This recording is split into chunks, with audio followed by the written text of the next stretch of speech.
دجال دجال کون ہے؟ کہاں سے آئے گا؟ کس قبیلے سے ہوگا؟ اور اس کی نشانی علامات کیا ہوں گی؟ رسول اللہ صلی اللہ علیہ وسلم نے جو دجال کے متعلق جو علامات بتائیں، جو اس کی نشانیاں بتائیں، وہ آپ کی پیش خدمت ہے۔ دجال یہودیوں کی نسل سے ہوگا، جس کا قد ٹھگنا چھوٹے قد کا اور دونوں پاؤں اس کے ٹیڑھے ہوں گے، جسم پر بالوں کی بھرمار ہوگی، رنگ سرخ یا گندمی ہوگا، سر کے بال حبشوں کی طرح ہوں گے، ناک چونچ کی طرح ہوگی، بائیں آنکھ سے کانا ہوگا، دائیں آنکھ میں انگور کے بقدر ناخنا ہوگا، اس کے ماتھے پر کاف، الف، فا اور را لکھا ہوگا، جس کا مطلب ہے کافر، جسے ہر مسلمان بآسانی پڑھ سکے گا۔ اس کی آنکھ سوئی ہوگی مگر دل جاگتا رہے گا۔ شروع میں وہ ایمان و اصلاح کا دعویٰ لے کر اٹھے گا، لیکن جیسے ہی تھوڑے بہت متبعین میسر ہوں گے تو وہ نبوت اور پھر خدائی کا دعویٰ کرے گا۔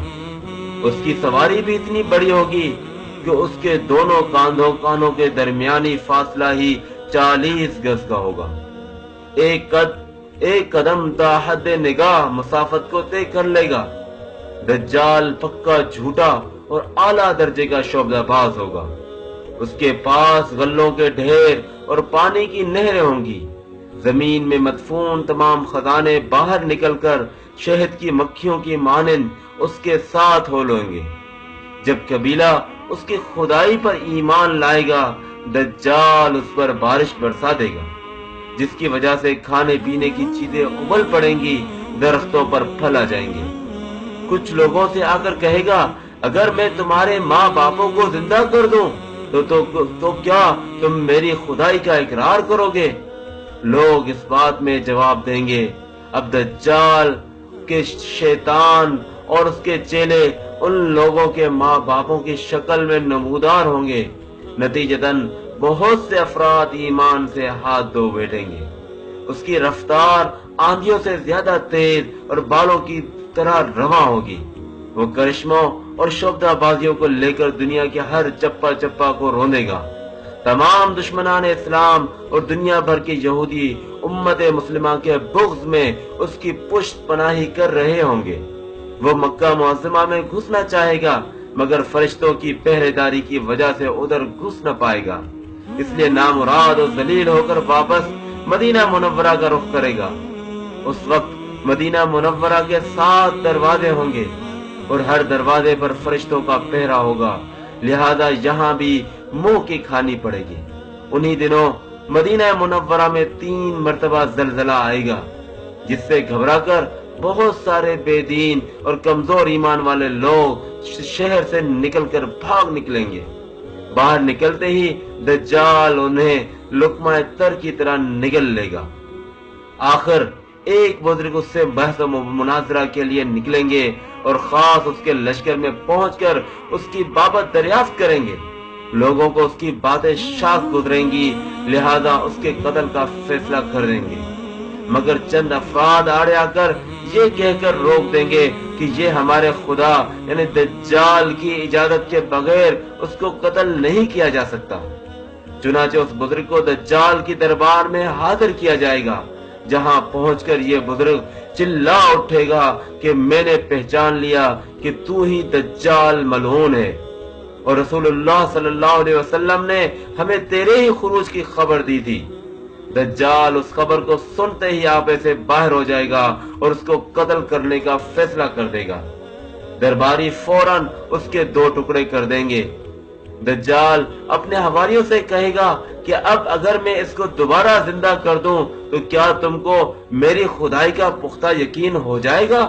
یہ دجالی گروپ کہے گا کہ ہم تو پہلے ہی آپ کو خدا مانتے ہوئے آ رہے ہیں، البتہ اس معجزے سے ہمارے یقین سے اور اضافہ ہو جائے گا۔ دجال اس بزرگ کے 2 ٹکڑوں کو اکٹھا کر کے زندہ کرنے کی کوشش کرے گا۔ ادھر وہ بزرگ بوجہ حکم الہی کھڑے ہو جائیں گے اور کہیں گے، اب تو مجھے اور زیادہ یقین آ گیا کہ تو ہی دجال ملعون ہے، اور وہ جھنجلا کر دوبارہ انہیں ذبح کرنے کا چاہے گا، لیکن اب اس کی قدرت سلب کر لی جائے گی۔ دجال شرمندہ ہو کر انہیں اپنی جہنم میں جھونک دے گا، لیکن یہ آگ ان کے لیے ٹھنڈی اور گلزار بن جائے گی۔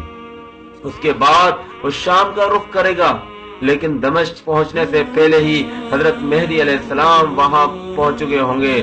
دجال دنیا میں صرف 40 دن رہے گا۔ اس کا پہلا دن 1 سال کے برابر، دوسرا دن 1 مہینے کے برابر، اور تیسرا دن 1 ہفتے کے برابر ہوگا، جبکہ باقی 37 دن عام معمول کے مطابق ہوں گے۔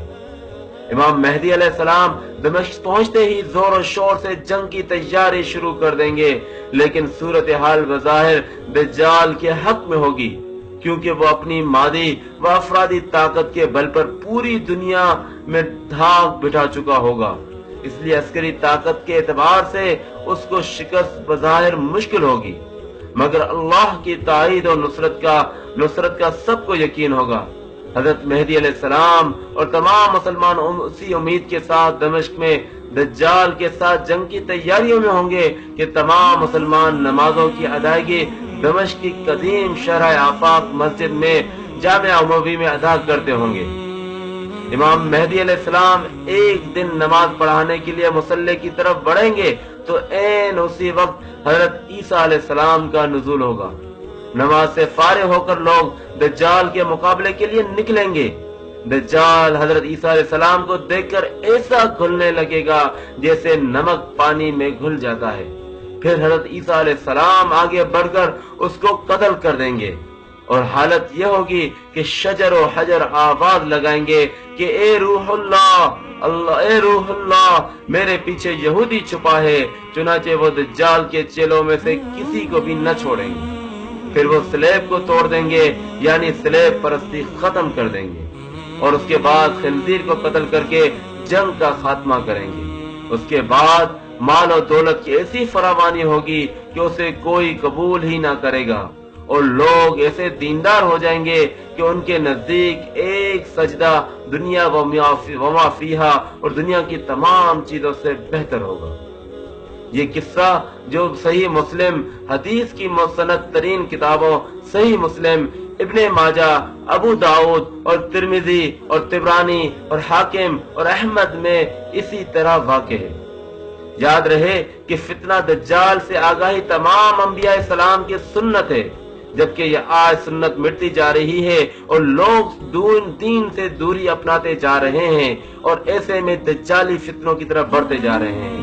تو ایسے میں آپ کی یہ بھی ذمہ داری بنتی ہے کہ اس پیغام کو، اس حدیث کے پیغام کو نبی کریم صلی اللہ علیہ وسلم کی جانب سے جو شیطان دجال کے متعلق جو علامات نشانیاں بتائی گئی تھی، ان کو آگے پھیلانا، آگے لوگوں تک پہنچانا آپ کی ذمہ داری بنتی ہے۔